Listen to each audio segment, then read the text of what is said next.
आपण बघत आहात एकेपी न्यूज मराठी, आपला आवाज आपली ताकद। सबस्क्राइब करा, शेअर करा, लाईक करा। AKP news Marathi.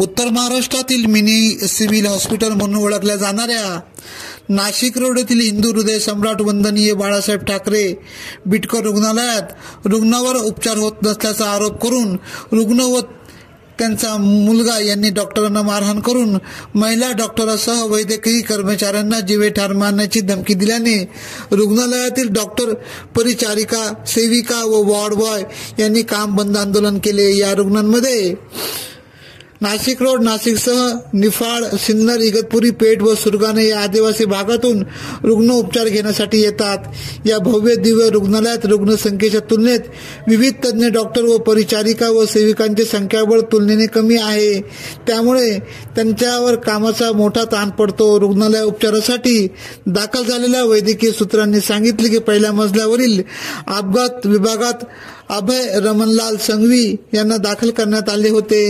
त्यावेळी डॉक्टरांनी त्यांचा उपचार करून एक्सरे काढण्यासाठी सांगितले। एक्सरे विभाग हा तळमजल्यावर असल्याने रुग्णाच्या मुलाने आम्हाला खालीवर करण्यास सांगतात व आमच्यावर योग्य उपचार होत नाहीत असे म्हणून परिचारिका हिरा गांगुडे व तेथील सेविका श्रीमती धुमाळ यांना जीवे ठार मारण्याची धमकी दिली। त्यामुळे येथे रुग्णालयासाठी आलेले डॉक्टर जितेंद्र धनेश्वर यांना धक्काबुक्की करून मारहाण करण्यात आली व अपघात विभागाची तोडफोड केली।